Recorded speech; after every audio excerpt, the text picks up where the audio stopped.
बिस्मिल्लाहिर्रहमानिर्रहीम, अस्सलाम वालेकुम। विनस स्पोर्ट्स के साथ आपका मेज़बान शहज़ादा मोइन हाज़िर है और हम अपने प्रोग्राम में क्रिकेट, हॉकी, फुटबॉल और दीगर खेलों पर बात करते हैं और उसके साथ कोशिश करते हैं जो खेल ग्रास रूट लेवल पर खेले जाएँ उसको अपने प्रोग्राम का हिस्सा बनाएँ। बात करेंगे पाकिस्तान क्रिकेट टीम के हवाले से और शाहिनशाह आफरीदी के हवाले से बहुत सी बातें सामने आ रही हैं और फिर उनका जो इससे पहले जो बाकायदा तौर पर वहाब रियाज़, अब्दुल रज़्ज़ाक और मंसूर राना को फ़ारिग किया गया सिलेक्शन कमेटी से और मैनेजर की हैसियत से वहाब रियाज़ को, तो बहुत सी चीज़ें अब खुलकर सामने आ रही है। बाकायदा तौर पर वहाब रियाज़ ने रिपोर्ट नहीं की थी शाहिनशाह आफरीदी के हवाले से। अब वो चीज़ें सामने आ रही हैं कि शाहिनशाह आफरीदी जो कोचेस के साथ बदतमीज़ी करते थे वो सामने आती हुई दिखाई दे रही है। उन्होंने बाकायदा तौर पर मोहम्मद यूसुफ के साथ जो कोच, इनके बैटिंग कोच की हैसियत से वहाँ पर फ़राइज़ अंजाम दे रहे थे, उनके साथ बदतमीज़ी की, लेकिन इसकी रिपोर्ट है वहाब रियाज़ ने chairman Pakistan cricket board Mohsin Naqvi को नहीं की। दूसरी तरफ एक बड़ी खबर अब सामने आ गई है और वो ये है कि अब जिस तरह एशिया कप में हमने देखा कि भारत की टीम में पाकिस्तान नहीं पहुंची थी और हाइब्रिड मॉडल पर मैच खेलने पड़े थे और अब चैंपियन ट्रॉफी जो मार्च 2025 में पाकिस्तान में होनी है और भारतीय मीडियागन ने अब दावा कर दिया है कि भारतीय टीम पाकिस्तान नहीं आएगी और हाइब्रिड मॉडल पर जो है बाकायदा तौर पर वो मैचेस भी अब वहां खेले जाएंगे। आया इसका फैसला आने वाला वक्त ही बताएगा कि क्या हाइब्रिड मॉडल पर जो है भारतीय टीम जो है चैंपियन ट्रॉफी खेलती हुई दिखाई देगी या नहीं। इस पर भी आज हम अपने शो में बात करेंगे और साथ साथ बहुत सी खबरें दीगर खेलों के हवाले से भी हैं, वो उस पर भी हम आज अपने शो के अंदर बात करेंगे। आज हम खासकर बात भी करेंगे पाकिस्तान के अंदर बॉडी बिल्डिंग के हवाले से, ये किस तरह पाकिस्तान में काम हो रहा बॉडी बिल्डिंग पे, मुख्तलिफ फेडरेशनें पाकिस्तान में काम करती दिखाई दे रही हैं बॉडी बिल्डिंग के हवाले से। तो आज बॉडी बिल्डर भी हमारे साथ मौजूद हैं और माजी के ऐसे बॉडी बिल्डर हैं जिसने जब पाकिस्तान के अंदर सिर्फ मिस्टर पाकिस्तान हुआ करता था, मिस्टर सिंध हुआ करता था और मिस्टर कराची हुआ करता था, उस दौर के वो प्लेयर्स हमारे साथ यहाँ मौजूद हैं और आजकल अपने शागिर्दों को अपनी ट्रेनिंग करवा रहे हैं और यकीनन वो इन शागिर्दों को यकीनन एक ना एक दिन पाकिस्तान के लिए तमगा लाते हुए ज़रूर दिखाई देंगी उनकी शागिर्दी के अंदर। और जिस तरह उनका काम है वो बोलता भी रहा है और माजी में भी वो हमारे प्रोग्राम में आते रहे और आज काफ़ी अरसे के बाद हमारे शो के मेहमान भी बने हैं। तो सबसे पहले जावेद इकबाल भट्टी साहब हमारे साथ यहाँ पर स्टूडियो पर मौजूद हैं, फिर इकबाल मेमन साहब हमारे साथ मौजूद हैं, दोनों ही स्पोर्ट्स एनालिस्ट हैं और साथ साथ जिस तरह मैं कह रहा था कि माजी में भी हमारे शो के अंदर वो आते रहे, तो मोहम्मद रमज़ान खान हमारे साथ मौजूद हैं, एक्स प्रेसिडेंट रह चुके हैं कायद आज़म बॉडी बिल्डिंग फेडरेशन के और आजकल एक बॉडी बिल्डिंग फेडरेशन के साथ मुंसलिक है और साथ साथ वो बाकायदा तौर पर जो जिस तरह मैंने कहा था कि अपने हुनर जो है शागिर्दों को सिखा रहे हैं और सिखाने के बाद जिस तरह अब बॉडी बिल्डिंग जो है बाकायदा तौर पाकिस्तान की अगर देखें तो फैलती जा रही है पूरे पाकिस्तान के अंदर और अच्छे बॉडी बिल्डर्स निकल कर सामने आ रहे हैं। और साथ साथ क्योंकि अब नौजवान जो प्लेयर्स हैं खासकर बॉडी बिल्डिंग के, वो अपने जिस्म बनाने और अपनी जिस्म को खूबसूरती लाने के लिए भरपूर तौर पर कोशिश कर रहे हैं। इस पर तो रमजान साहब से काफी बातें करेंगे, लेकिन एक नई जो खबर आई है, भारतीय मीडिया ने जो दावा किया है बाकायदा तौर पर कि हाइब्रिड मॉडल पर जो है मैं चैंपियन ट्रॉफी 2025 से भारतीय टीम पाकिस्तान नहीं आएगी और वो हाइब्रिड मॉडल पर मैच है खेलेंगे। इस पर जावेद इकबाल भट्टी से जरूर बात करेंगे। और जावेद साहब फिर एक नई कहानी और पंडेला बॉक्स से खुल गया आज से, जिस तरह भारतीय मीडिया ने दावा कर दिया है कि भारतीय टीम पाकिस्तान नहीं आएगी। बहुत शुक्रिया मोइन भाई। देखें, जब से अभी वर्ल्ड कप चल रहा था वक्तन फवक्तन जो है इंडिया के मीडिया से या इंडिया के किसी भी साथी क्रिकेटर से ये बातें सुनने को वक्तन फवक्तन मिल रही थी कि पाकिस्तान जो है हाइब्रिड मॉडल की तरह जिस तरीके से आपने एशिया कप खेला था उसी तरीके की चैंपियन ट्रॉफी चाह रहा है। लेकिन ये है कि पाकिस्तान को देखिए, पाकिस्तान को पलता पुलता कभी भी नहीं इंडिया देख सकता, वो कोई ना कोई हमारे इवेंट में रोड़े अटकाता रहता है। अब असल इम्तिहान आ गया पाकिस्तान क्रिकेट बोर्ड का और हमारी मौजूदा गवर्नमेंट का। देखिए, पहले तो चले हो गया जी, एशिया कप था, वो हमारा इवेंट था तो हमने कर लिया, हाइब्रिड मॉडल पे खेल लिया। लेकिन अब ये जो है ये हमारा इवेंट जो है ये इंटरनेशनल क्रिकेट काउंसिल का इवेंट है, हमें तो सिर्फ कराने के लिए दिया गया है। तो अब हमें चाहिए कि अब जो हमें जो पहले भी हम बैकफुट पे जाते रहे अक्सर व बेशतर, अब हमें फ्रंट फुट पर आकर खेलना चाहिए। बॉल जो है आईसीसी के कोर्ट में डाल दें, क्योंकि ये इंटरनेशनल क्रिकेट काउंसिल का ये जो है इवेंट है। तो अब इंटरनेशनल क्रिकेट काउंसिल जाने और पाकिस्तान क्रिकेट बोर्ड को चाहिए कि बिल्कुल जिस तरीके से हम चैंपियन ट्रॉफी की तैयारियां कर रहे हैं उसको जोशो खरोश से जारी रखे, क्योंकि इंडिया के अभी सिर्फ मीडिया से ये बातें आ रही हैं कि इंडिया की टीम जो है पाकिस्तान नहीं जाएगी।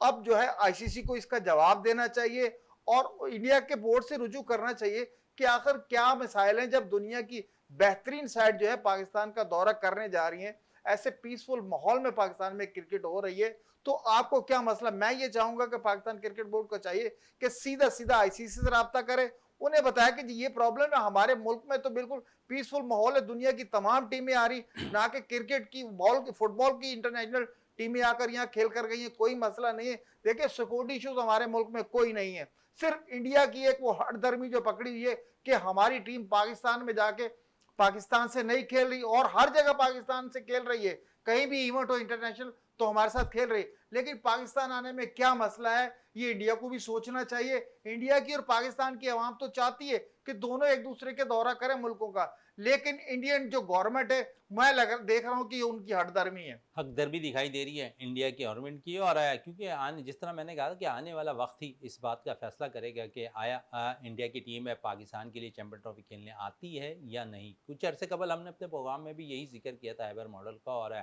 शायद अब इंडिया का जो बोर्ड है और साथ साथ इंडिया मीडिया जो है अब इस चीज़ को बड़ा हाईलाइट करता दिखाई दे रहा है।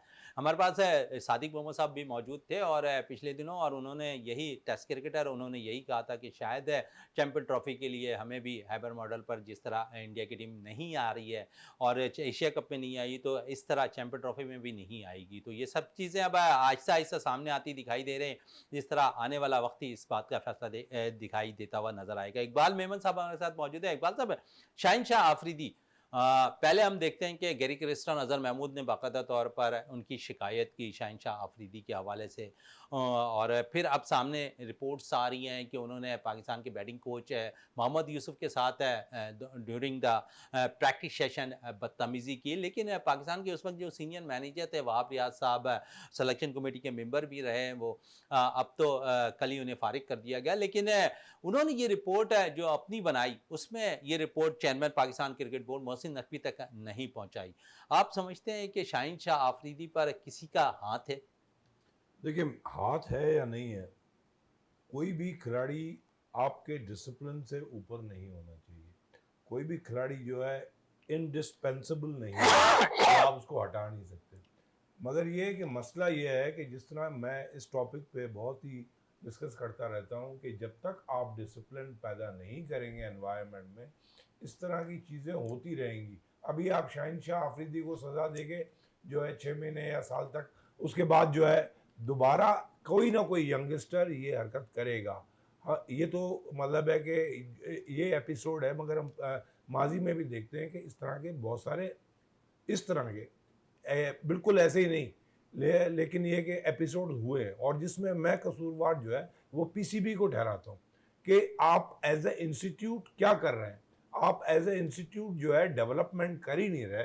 ये यंगस्टर्स आते हैं, देखें अभी भी Shaheen Shah Afridi is 24 years old, तो आपने जो है ये नौबत आती क्यों है? इतने अजीम खिलाड़ी को मोहम्मद यूसुफ इतने हमारे लेजेंड हैं, उनको आप डिसरिस्पेक्ट कर रहे हैं, तो ये नौबत क्यों आई?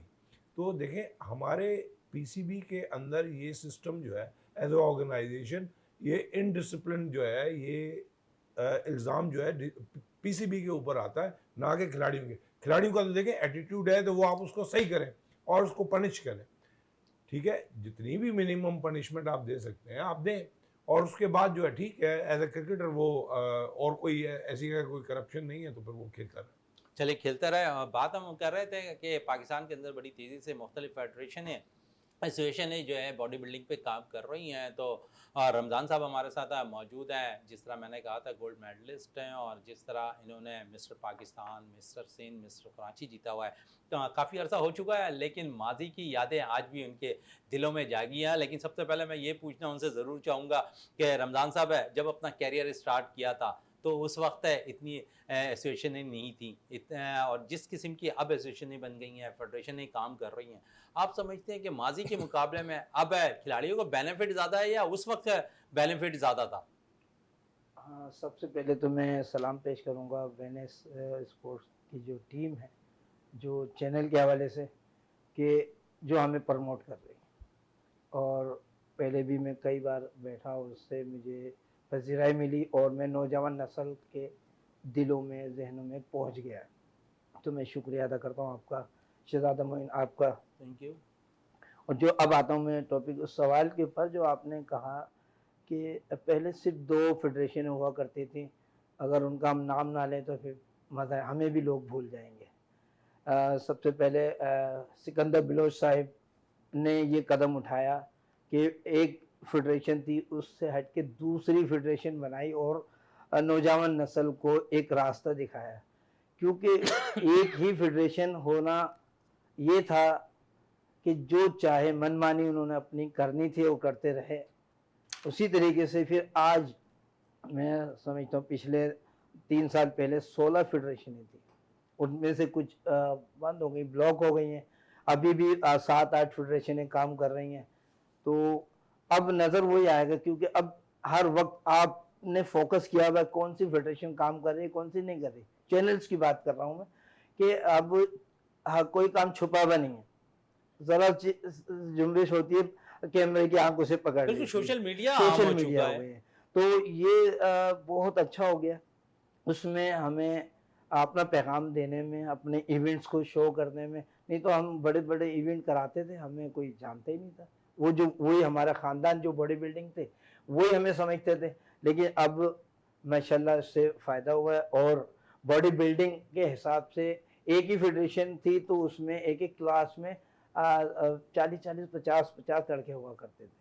अच्छा, अब लड़कों की तादाद फेडरेशनें बढ़ गई हैं तो उसमें खिलाड़ी चले गए, उनके टाइटल्स भी उनके पास आते हैं, उनमें ऊंच नीच छोटी बड़ी फेडरेशनें हैं ज़रूर। अच्छा, आपने ऊंच नीच और छोटी बड़ी फेडरेशनों की बात की है। देखता हूँ कि मैं बहुत ज़्यादा एक फेडरेशन के लोग अपने मनपसंद खिलाड़ियों को भी ले जाते हैं टूर्स पे। हाँ, ऐसा भी है, तो वो तो बहुत बारीकी से और फिर बहुत तफसीली बात है, लेकिन मैं ये समझता हूँ कि चाहे वो छोटी फेडरेशन है चाहे बड़ी है, लेकिन दूसरे ममालिक से मेडल लेके आ जाना, पाकिस्तान का चाहे कोई फ्लैग भी हो, कोई भी कोई भी हो, फेडरेशन के। एक्स कोई भी हो, पाकिस्तान का फ्लैग लहराया जा रहा है, पूरी दुनिया देख रही है कि पाकिस्तानी खिलाड़ी जीत रहा है, तो मेरे लिए तो वही बहुत बड़ी बात है। अच्छा, थोड़े से आपकी टॉपिक पे आते हैं और जिस तरह आप काम करते रहे माजी में, जिस तरह आप पाकिस्तान अगर देखें तो मेरा ख्याल में 90 और 95 का दौर था जहाँ पर आप मिस्टर सिंध और मिस्टर पाकिस्तान और मिस्टर कराची के लिए बाकायदा तौर पर आपने मेडल हासिल किए। उस वक्त एक ही फेडरेशन में मेरा ख्याल में काम करती एक ही थी, फेडरेशन। लेकिन उस वक्त एक पूरी पाकिस्तान के अंदर एक पहचान हुआ करती थी। ये मोहम्मद रमज़ान खान एक है जो पाकिस्तान के लिए जो बाकायदा तौर पर एक ही मिस्टर पाकिस्तान है, एक ही मिस्टर सिंध है, एक ही मिस्टर कराची है। लेकिन अब तो मुख्तलिफ जिस तरह फेडरेशन आप बता रहे हैं कि 16-17 और फिर जो है 6-7 रह गई हैं, तो अगर 6-7 को भी हम काउंट करते हैं तो 6-7 भी अब फेडरेशनें जो है बाकायदा तौर पर अगर 7 फेडरेशन है तो 7 मिस्टर पाकिस्तान के मुकाबले भी होंगे, मिस्टर सिंध के मुकाबले भी होंगे, मिस्टर कराची के भी मुकाबले होंगे। हाँ, मैं समझे 91 में जूनियर मिस्टर सिंध मैंने टाइटल लिया, ऐसे बेसिक सेंट्रल कराची भी पाकिस्तान पोजीशन होल्डर बना, मिस्टर पाकिस्तान में नहीं बन सका, वो एक अलग टॉपिक है। लेकिन जो 7 फेडरेशनें हैं इसमें फेडरेशन बनना फ़ायदेमंद है खिलाड़ी के लिए, क्योंकि एक ही फेडरेशन मैंने बोला कि वो फिर अपनी ज़िम्मेदारी रखती हैं, अपने रूल रेगुलेशन से लड़कों को निकलने नहीं देती, चाहे वो सही हैं चाहे गलत हैं। उनमें ये होता था कि उनमें अपने चाचा मामा ताया उनके बच्चों को टाइटल जितवाए, चाहे वो उसमें उसका अहल हैं या नहीं है। अब यहाँ आके हम दूसरी फेडरेशन को मैं साबित करता हूँ कि वो उनका बनना सही है। अगर यहाँ सही हकदार को मिस्टर पाकिस्तान नहीं बनाया जा रहा, सही हकदार को मिस्टर सिंध नहीं बनाया जा रहा, सही हकदार को मिस्टर कराची नहीं बनाया जा रहा, तो दूसरी फेडरेशन तो मौजूद है ना, तो वहां तो टाइटल जीत रहा है। चले और वो वहाँ जाके टाइटल जीत पाकिस्तान रहा में हो, और पाकिस्तान का इंटरनेशनल। नाम दुनिया भर में रोशन जी भी जी। कर रहा है अगर उसे इंतखाब किया जाता है। तो जावेद साहब आपकी तरफ आते हैं और फिर बूम बूम लाला का बयान आ गया है और वो कहते हैं कि मोहसिन नकवी साहब बहुत सर्जरी कर रहे हैं, एक ही दफ़ा सर्जरी कर लें तो ज़्यादा बेहतर है और बहुत चांस मिल गया। अब बाबर आजम को बहुत चांस दे भी दिए गए हैं कैप्टनशिप पे। आप समझ रहे हैं कि उन्होंने सीधा सा इशारा बाबर आजम पे अब कर दिया है बूम बूम लाला ने, और मोहसिन नकवी साहब को कह रहे हैं कि सर्जरी करना है तो एक ही दफ़ा कर लें ताकि ये मामला क्लियर हो जाए। मोइन भाई देखिए, इसमें इशारा नहीं दिया, बकायदा शाहिद अफरीदी ने नाम लेकर कहा है बाबर को कि आप बाबर को और कितने चांस देंगे। आपने जितने चांस बाबर को दिए, आज तक किसी प्लेयर को इतने चांस नहीं दिए। लेकिन ये है कि यही शाहिद अफरीदी थे जो इससे पहले चंद यानी कि महीनों पहले जो है बाबर की शान में कसीदे पढ़ते थे, जब ये शहनशाह अफरीदी की शादी में भी ये सब क्रिकेटर आए थे, तो एकदम से जैसे ही शहनशाह अफरीदी वाला थोड़ा सा इशू उठा है, मैं देख रहा हूँ कि हमारे लाला जो है थोड़ा सा एग्रेसिव हो गए हैं, बिल्कुल पीसीबी के सामने खुलकर आ गए हैं और जो बातें करने की है वो खुलकर कर रहे हैं। तो लाला को चाहिए था ये सारी चीजें जो है आप पहले भी कर सकते थे, पहले भी ये बातें कर सकते थे। अब लोग जो है ना इसको दूसरे पराये में लेंगे। अब जैसे शहनशाह अफरीदी के खिलाफ कोई इशू खड़ा हुआ है मोहम्मद यूसुफ वाला, जो गेरी कैस्टन और अजहर महमूद की रिपोर्ट के मुताबिक, तो इनके तनाजुर में अगर आप देखेंगे तो ये जज्बाती बयानात जो हैं, मैं समझ रहा हूँ कि ये शायद अफरीदी साहब जो है ये जज्बाती बयानात हो सकते हैं। हो सकता है कि शायद शहनशाह अफरीदी की वजह से भी हर्ट हो, तो ये बयानात पीसीबी को दे रहे हैं। भाई आप ये चीजें पहले भी कर सकते थे। अब मोहसिन नकवी साहब को मशवरे दे रहे हैं कि अगर सर्जरी करनी है तो एक ही दफा टीम की कर दें। आया कि पूरी आपके पास कमबैक है पूरी पाकिस्तानी क्रिकेट चले टीम का। कमबैक है, इस पे इकबाल मेमन साहब से भी बात कर लेते हैं और इसी कमबैक के हवाले से थोड़ी सी बात करेंगे हसन अली से। और हसन अली के हवाले से अब हसन अली का बयान आया है सामने कि मोहसिन नकवी साहब है सर्जरी के अगर कर देंगे तो क्या पूरे 11 खिलाड़ी तब्दील कर देंगे, क्या हमारे पास है बैकअप मौजूद है। तो इकबाल साहब आप समझते हैं कि हमारा बैकअप मौजूद है इतना कि नौजवान खिलाड़ियों को मौका फराहम करके एक टीम खड़ी कर सकते हैं। और फिर हसन अली का सवाल इस वक्त है बड़ा इंपॉर्टेंट मायने करता हुआ दिखाई देता है। खुद हसन अली कुछ परफॉर्म नहीं कर पाए, जो शायद दोस्ती यारी के तौर पर टीम में मुंतखब हुए थे, अब वो इस किस्म के बयानात दे रहे हैं। देखिए पहले तो ये बयानात की नौबत आनी नहीं चाहिए, क्योंकि देखिए मैंने जब कहा कि जब एटमॉस्फेयर में एक डिसिप्लिन नहीं है, नज़्म ज़ब्त नहीं है, तो फिर ये इस तरह उल्टी सीधी चीज़ें मीडिया में आती रहती हैं। और हमने अपना तमाशा वैसे ही दुनिया को बहुत दिखा चुके हैं। जब हमने सरफराज को हटा के बाबर को कप्तान बनाया, फिर बाबर को हटा के जो है शहनशाह अफरीदी को बनाया, फिर शहनशाह अफरीदी को हटा के फिर बाबर को बनाया। तो ये चीज़ें तभी होती हैं जब आपकी जो क्रिकेटिंग बॉडी है, ठीक है ना, वो जो है सुलझी ना हो, ना उसमें सिस्टम्स ना हो। सिस्टम्स है नहीं। आपने जो है वो नेशनल क्रिकेट एकेडमी बना रखी है, अब उसमें क्या होता है कोई हम देखते हैं कि कोई डिसिप्लिन नहीं है। और इस तरह ये नहीं होता कि कोई भी खिलाड़ी जो है कोई सा भी बयान दे दे, ठीक है। तो मैं समझता हूँ कि इवन मेरे नज़दीक तो अगर वाकई उन्होंने बयान दिया है तो उसको भी शटअप कॉल जानी चाहिए पीसीबी की तरफ से कि आप जो है बैठ के ये जो है आपका हक नहीं है, यू आर अ प्लेयर, आपका काम ही नहीं है कि आप बयान दें, ठीक है ना। तो मैं समझता हूँ कि ये चीज़ें जो है पहले, हाँ बाकी हम आते हैं शायद अफरीदी साहब की बात पे कि सर्जरी होनी चाहिए, तो सर्जरी पूरे ऑर्गेनाइजेशन में होनी चाहिए, खिलाड़ियों की नहीं, खिलाड़ियों की बाद में आनी चाहिए। पहले तो आप ये देखें ना कि जिस स्कूल से ये बच्चे पढ़ रहे हैं क्या वो स्कूल सही है। तो आपने ऑर्गेनाइजेशन को जब डेवलप ही नहीं किया तो फिर यही प्रॉब्लम होंगे। तो मैं समझता हूँ कि, और बाकी ये कि शायद अफरीदी साहब का भी इस तरह का बयान देना वो भी जो है माहौल को ख़राब करने वाली बात है। ये सारी चीज़ें जो है एक इनडिसिप्लिन में जाती हैं और इन चीज़ों पे डिसिप्लिनरी एक्शन लिया जा सकता है। लेकिन ये कि मैंने आपको बताया कि जब हमारा ऑर्गेनाइजेशन, हमारी जो पीसीबी है वो वीक फुटिंग पे होगी, कमज़ोर जब फुटिंग होगी तो फिर वो कोई भी एक्शन ले नहीं सकेगी। और यही चीज़ हमने माजी में देखी है, ठीक है। किसी का नज़ला किसी पे आ जाता है, वो हट जाता है। तो जो सिफारिशी लोग हैं, जो मजबूत लोग हैं, वो मजबूत रहेंगे, भले उन्होंने गलतियां भी की हों। हटाए वो जाएंगे जिनके पीछे बैकिंग नहीं है, जिनके पीछे बैकिंग नजर नहीं आ रही है। रमजान साहब बैकिंग की बात हो रही है तो थोड़ी सी आपकी तरफ भी आते हैं। और बैकिंग के हवाले से नौजवान खिलाड़ियों की अगर हम बात करें, बॉडी बिल्डर्स की, तो वो ज़्यादातर हम देखते हैं अद्वियात का इस्तेमाल करते हुए दिखाई दे रहे हैं, ज़्यादातर खूबसूरत बनाने के लिए जिस्म को। क्या आप समझते हैं कि ये बेहतर तरीका है? नहीं, ये समझो क्योंकि बहुत से जेम्स में बाकायदा तौर पर अद्वियात मौजूद है जो खिलाड़ियों को प्रोवाइड की जा रही है। हाँ, यहाँ देखें हम जैसे मैं भी उस्ताद हूँ, हमारे बेइंतहा सीनियर साथी हैं, उस्ताद हैं, उनको अपने जूनियर्स को बताने का तरीका थोड़ा सा मुख्तलिफ है।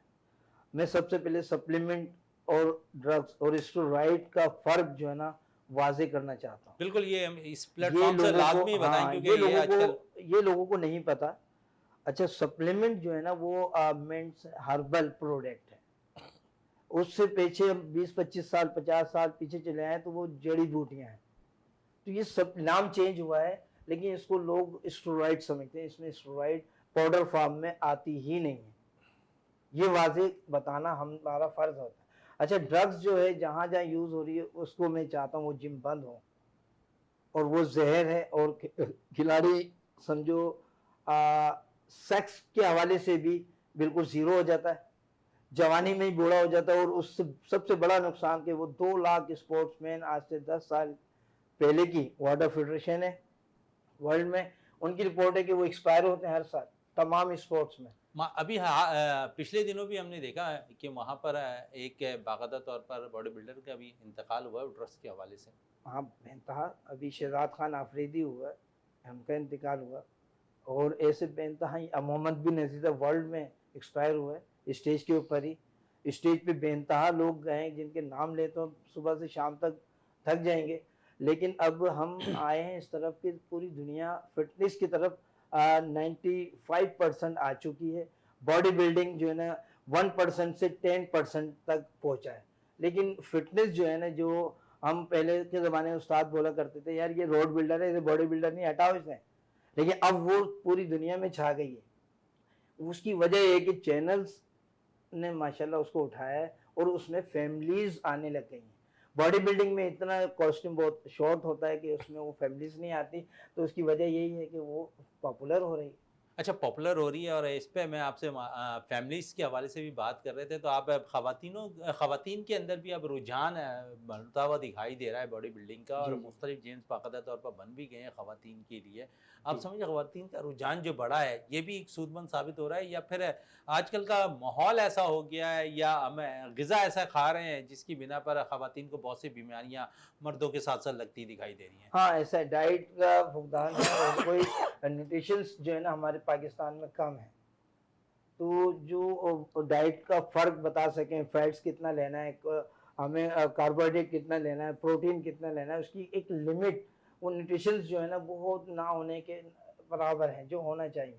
ऐसे ही अभी मैं गेट स्मार्ट जिम में ब्लॉक 2 में जो है ना कोचिंग कर रहा हूँ, लेडीज़ को भी जेंट्स को भी।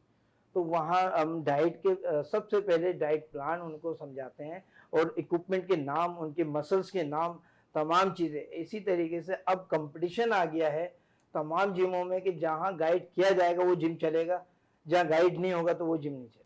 चलें, इकबाल मेमन साहब कुछ सवाल करना नहीं, चाहते हैं। सवाल से ज़्यादा बल्कि मैं इनकी बात को इंडोर्स भी कर रहा हूँ, क्योंकि ये बिल्कुल सही है। और मैं दोबारा उसी चीज़ पे आ रहा हूँ शहजादा के, क्या है कि थर्ड वर्ल्ड कंट्रीज़ में जहाँ पे इनडिसिप्लिन होता है और अखलाकियात नहीं होती, वहाँ ये मसले आते हैं। इसी वजह से आप देखेंगे, अगर मैं थोड़ा सा टॉपिक से हट के इसको जो है मिसाल देता हूँ कि डॉक्टर्स हैं, वहाँ पे क्वैक्स हैं जिनके पास MBBS डिग्री भी नहीं है, और अगर MBBS है भी तब भी वो गैर अखलाकी तौर पे दवाएं ऐसी दे रहे हैं जिसमें स्टीरॉयड्स भी हैं, कॉर्टिज़ोन है, ठीक है। हाँ, हालांकि कॉर्टिज़ोन का पॉजिटिव इस्तेमाल भी है, लेकिन वो एक टाइम के लिए होता है। इवन आंख के वायरस के लिए भी होता है, कान के लिए भी होता है। तो मैं समझता हूँ कि जब तक हमारे मुल्क में ये बाकायदा, एक तो हमारी जो ऑडिटिंग वाली हैं ऑर्गेनाइजेशंस, वो सही नहीं होती, उनके अंदर अखलाकियात नहीं होती, तो जो चेक एंड बैलेंस रखे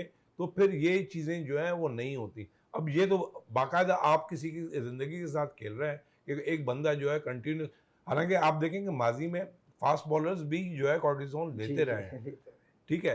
और लेकिन अगर मिकदार में वो ज़्यादा चले गए तो फिर वो ऊपर ही चले जाएंगे। तो इस वजह से इस चीज़ को गवर्नमेंट का काम है कि स्टेप इन करे और इन चीज़ों को कंट्रोल करे, ठीक है। इंडिविजुअल्स जिस तरह हमारे रमज़ान भाई हैं, तो ये तो अखलाकियात को समझते हैं, लेकिन आम आदमी नहीं समझता, और इनको जो है बाकायदा देखना होगा कि जो है इस चीज़ पे कंट्रोल करें। जो ड्रग्स ले रहे हैं बच्चे, वो बहुत ख़तरनाक चीज़ है, और इस चीज़ को प्लीज़ जो है हम इस चैनल के उससे कह रहे हैं कि इसको जो है अवॉइड किया जाए। अवॉइड किया जाए। जावेद इकबाल भट्टी साहब की तरफ आते हैं। जावेद साहब, अगर हम थोड़ी सी बात करें पाकिस्तानी टीम के हवाले से, तो अब बांग्लादेश के ख़िलाफ़ हमने सीरीज़ खेलनी है, और उससे कबल टीम का इंतखाब भी होना है। और अब क्योंकि मोहम्मद यूसुफ के साथ साथ गिरी क्रिस्टन भी मौजूद होंगे, गिलेप्सी भी मौजूद होंगे, फिर असद शफीक भी मौजूद होंगे। और जिस तरह पाकिस्तान की सिलेक्शन कमेटी पिछले दिनों टीम सेलेक्ट करती दिखाई दे रही थी, और टेस्ट मैचेस के लिए आप समझते हैं कि नौजवान खिलाड़ियों को मौका फराहम होता हुआ दिखाई देगा इससे बांग्लादेश के खिलाफ सीरीज़ के लिए? जी मोइन भाई, जिस तरीके से देखें सरबराह जो है पाकिस्तान क्रिकेट बोर्ड के मोहसिन नकवी साहब कह रहे हैं कि अब जो है आपके पास टीम में आने की जो कुंजी है ना, वो आपकी फिटनेस और डोमेस्टिक क्रिकेट है। अगर आप इसको देखते हैं तो हमारे 3 से 4 प्लेयर जो है वो तो वर्ल्ड कप के दौरान ही नजर आ रहे थे कि ये फिट नहीं है, बल्कि हाफ फिट भी नहीं है। अब जिंदा उसकी मिसाल देख लें, अबरार को लेकर गए बगैर खिलाए आप वापस ले आए, तो कोई ना कोई तो वजह होगी।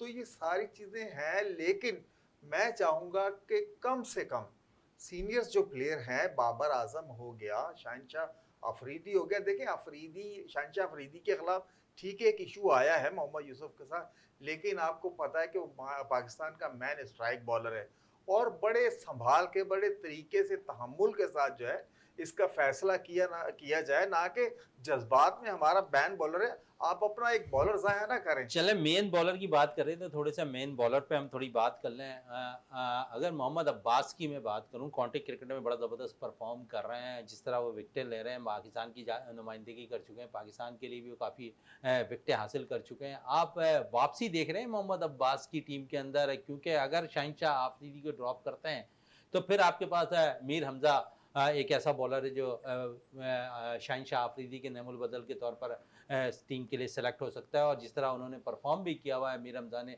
और साथ साथ अब शाहनवाज धानी का भी नाम आ रहा है सामने, तो उसके साथ साथ आमिर जमाल हैं, खुर्रम शहजाद हैं, तो 3-4 बॉलर्स तो आपके पास मौजूद है। लेकिन एज ए एक्सपीरियंस बॉलर अगर हम देखें तो मोहम्मद अब्बास का काफ़ी एक्सपीरियंस हो चुका है, और अगर वो आ जाएंगे तो पाकिस्तान के लिए सूदमंद साबित हो सकता है। बिल्कुल मोइन भाई, अब्बास के पास बहुत ज्यादा तजर्बा है और अभी भी वो काउंटी क्रिकेट खेल रहे हैं और वहाँ विकेट ले रहे हैं। लेकिन ये कि अब्बास की तरफ जो है ना, मैं नहीं समझता गेरी क्रिस्टन या गिलेस्पी भी, क्योंकि ये जो है गिलेस्पी का है, ये रेड बॉल का अगर टूर्नामेंट होगा, मैचेस जो बांग्लादेश से हमारे 2 मैचेस हो रहे हैं वो तो टेस्ट मैच है, तो गिलेस्पी जो है यहीं से बॉलर देखें। नेमुल बदर हमारे पास बिल्कुल है, आप कहते हैं ना बेंच स्ट्रेंथ नहीं, फास्ट बॉलर हमारे पास बिल्कुल है। 4 से 5 फास्ट बॉलर आपने जैसे अभी नाम गिनवा दिए, मैं भी नाम गिनवा सकता हूँ, फास्ट बॉलिंग है। लेकिन तजर्बा और एक सीनियर बॉलर, मैं इस हवाले से कह रहा था। लेकिन अब्बास का मैं नहीं देख रहा कि सिलेक्शन कमेटी जो है उनके नाम पे गौर करे। उनके नाम पे गौर करेगी। रमज़ान साहब की तरफ आते हैं। रमज़ान साहब, जिस तरह अब बॉडी बिल्डिंग वसी तर होती जा रही है, इसी तरह अब मुख्तलिफ फेडरेशनें भी अपनी टीमें बनाकर गैर मुल्की भेजते हैं, और पिछले दिनों में जो टीम पाकिस्तान की नुमाइंदगी करनी गई उसने भी टाइटल हासिल किया। क्या कहेंगे उससे फेडरेशन के हवाले से? हाँ, आपने बहुत अच्छा टॉपिक याद दिलाया कि अभी कुछ अरसे पहले ही मैंने ये फेडरेशन ज्वाइन करी है, Pakistan sport board physique sport federation, जो कि सुहेल अनवर उसके सरबराह है, कवर मोइज जो है ना उसके प्रेसिडेंट है। तो अब पूरे मुल्क से जब मैं इधर ज्वाइन होने जा रहा था, पहले पता चल जाता है, जब कुछ सीनियर हमें भी थोड़ा आपकी वजह से, लोग की वजह से इज्जत दी कि लोग जानते हैं कि रमज़ान भाई आप, मेरे को 50 के करीब मेरे पास फ़ोन आए हुए, आप इन सुहेल अनवर से, इनकी फेडरेशन से नाम ही नहीं, आप नहीं जानते। मैंने उनको बोला, हम तो कास्ट पे काम कर रहे हैं, ग्रास रूट के ऊपर जो हमें खिलाड़ी हम बना रहे हैं उनको हमें आप रास्ता दें। बोला नहीं, यहाँ नहीं। मैंने फिर हमें एक रास्ता चाहिए जो कि पाकिस्तान स्पोर्ट बोर्ड की तरफ से है। और फिर मेरे ज्वाइन होने के बाद और उससे पहले भी 101 102 गोल्ड मेडल इंटरनेशनल पाकिस्तान लेकर आ गए। अगर वो, मैं कितना भी ख़राब हूँ, कितना भी मेरे में टैलेंट नहीं है, मैं बिल्कुल ज़ीरो हूँ, ना मुझे नॉलेज है, ना सप्लीमेंट का पता, ना एक्सरसाइज का, लेकिन मैं एक रास्ता, एक सपोर्टर तो हूँ कि पाकिस्तान में गोल्ड मेडल तो लेके आ रहा हूँ। हालांकि ऐसा नहीं है, खुद सुहेल अनवर भी बॉडी बिल्डर है, मैं खुद बॉडी बिल्डर हूँ। हमारे मिलने के बाद अभी इंडिया को शाहनवाज जो है गोल्ड मेडल दिया है, और यानी कि काफ़ी अरसे बाद यानी कि साउथ एशिया टाइटल हमारे पास आया, तो ये बड़ी बात है। अच्छा, वो डिपार्टमेंट है सिंध पुलिस की जानिब की नुमाइंदगी भी करते हैं शाहनवाज? जी, उन्होंने अभी 5 लाख रुपए AIG साहब ने जो है ना उनको दिए। अच्छा, क्योंकि अब थोड़ी सी बात हो गई है पैसे की हवाले से, तो चलें, स्पॉन्सरशिप भी बड़े दरकार होते हैं। अगर आप गैर मुल्की दौरे पे जा रहे होते हैं, दीगर खेल में बड़ा इश्यूज़ आता है, अगर क्रिकेट से हटकर हम देख लें जी तो जी स्पॉन्सर का रुझान कितना है इस गेम के लिए? बहुत है, उसी पे हम चल रहे हैं।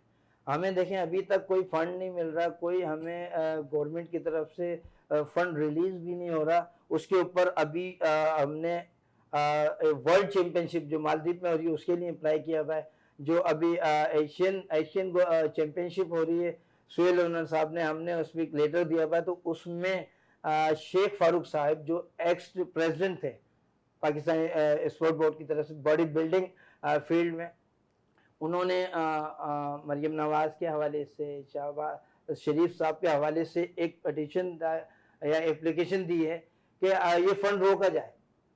अच्छा, खुद भी नहीं ले जा रहे, खुद किसी ना किसी मामले में। ये मैं पेपर वर्क को बेहतर समझता हूँ। मैं शेख फारूक के भी खिलाफ नहीं हूँ, ना सुहेल अनवर के से बहुत मेरे को मोहब्बत है, लेकिन मैं चाहता हूँ कि जो ऑन दी पेपर वर्क हुआ भाई, जो आपके ऊपर केसेस हुए हुए, जिस बिना पे आप शेख फारूक साहब को हटाया गया, और ओलंपिया यानी कि मिस्टर एशिया के जो प्रेसिडेंट हैं पालचुआ साहब, और वर्ल्ड के प्रेसिडेंट पालचुआ साहब, उन्होंने एक अभी अखबारी रिपोर्ट में उनके खिलाफ बताया कि यार ये इनको हटाया जाए और ये मामला गलत हैं।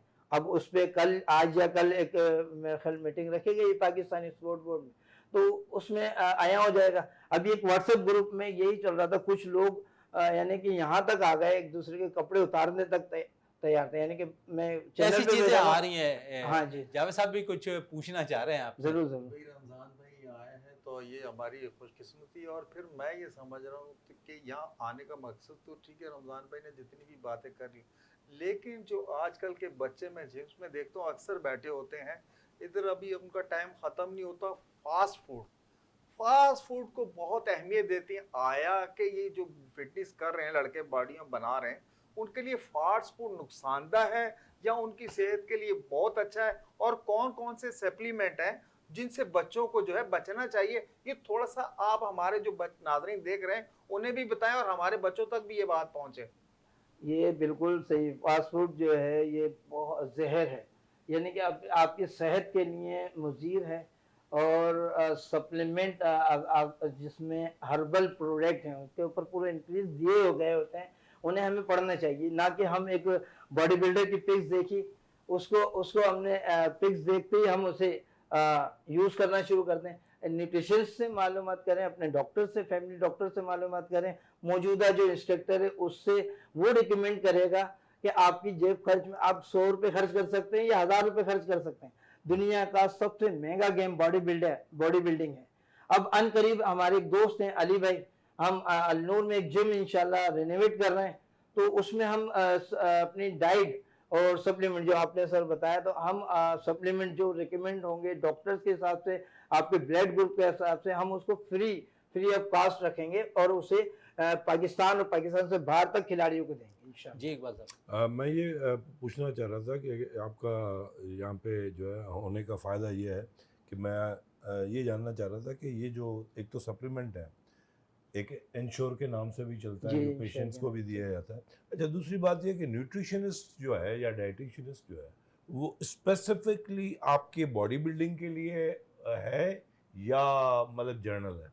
जर्नल ऑल वर्ल्ड, यानी कि फिटनेस तो हाँ। क्रिकेट में भी है, हॉकी में भी है, हाँ, नहीं, फुटबॉल में भी है। मगर ये कि क्योंकि आपकी जो बॉडी बिल्डिंग के लिए जो भी सप्लीमेंट चाहिए, डाइट चाहिए, वो एक स्पेसिफिक होती है, जैसे ना क्रिकेट के लिए हाँ, अलग बैलेंस है, होता है, ठीक है ना? सही। तो आपके लिए वो स्पेशलिस्ट नहीं है उसके लिए? उसके हैं स्पेशलिस्ट हैं, है। लेकिन बहुत कम है। बहुत कम। और हम जैसे, मैं अपने हिसाब से, मैंने पूरी ज़िंदगी इसमें 17 साल की उम्र में सिंध बन गया था मैं 91 में। तो वो डाइट शेड्यूल किस तरीके से हमने उसको रिड्यूस करा, किस तरीके से मास गेन करा, किस वक्त में हमने किस मौसम में कौन सा फल खाया, किस मौसम में कौन सा फल छोड़ दिया, तो वो हम उसको लेके चल रहे हैं। लेकिन जिन्होंने इस पे तालीम हासिल करी, डिग्री ली, वो हमसे बेहतर है, वो चाहे मेरा जूनियर ही क्यों ना हो। अच्छा, मैं उसको रमजान आगे साहब, बड़ी लाना अच्छी चाहूँगा। बात आपने कही जूनियर्स की। तो किस एज से जो है बच्चों को बॉडी बिल्डिंग सीखना चाहिए? और हम देखते हैं कि मुख्तलिफ है जो जिम्स हैं वहाँ पर ट्रेनर मौजूद होते हैं, लेकिन बच्चे खुद है ज़्यादा ही अपने आप को शायद बॉडी बिल्डर समझकर जो है वज़न उठाने की कोशिश करते हैं। बहुत ज़्यादा ज़रूरी है जिस जिम को आप जॉइन कर रहे हैं वहाँ पर जो कोचेज़ वहाँ मौजूद हैं, तो आप समझते हैं कि उनसे राय लेना ज़रूरी होती है? बहुत बहुत अच्छा सवाल आपका कि अब हम इस स्पोर्ट्स को, जो बॉडी बिल्डिंग या किसी भी स्पोर्ट्स को हम लेते हैं, वो समझो हमारा बेसिक ग्रास रूट पे हर जगह खेला जा रहा है। आज से 15 साल पहले हमारी एज थी, हमारे हिसाब से 17-18 साल ये एज थी। लेकिन अब जब बच्चा बिगड़ रहा है हमें वहां से लेना चाहिए जब मोबाइल उसके हाथ में आ रहा है। अच्छा, यानी कि अब 8 से 10 साल। नहीं और कम चले जाए, स्कूलों में जैसे दाखिल हो रहे हैं वहाँ फिटनेस भी है। वहाँ उन्हें एक एक चीज सिखाई जा रही है, क्योंकि जब वो वहां से कलेक्ट कर रहा है, अपने सारी चीजें लेके आ रहा है अपने माइंड में। जापान में आप चले आए, बचपन से ही उसको डाइट बिल्कुल लेके चलते हैं, छोटे यानी कि फीडिंग कर रहा होता है, दूध पी रहा होता है वो, और वहीं से उसको डाइट लेके चलते हैं। वही आखिरी सांस तक उसकी डाइट होती है। ठंडा पानी इस्तेमाल नहीं होता वहाँ, तो हम यहाँ पे उसके बगैर रह नहीं सकते। अगर मुझे कुछ अरसे में मैं ऐसी, सुहेल भाई ने मुझे ऐसी रूम में डाल दिया, मैं करा रहा हूँ, लेकिन हमें बाहर निकलते तो मैं बोलते यार गर्मी लग रही है।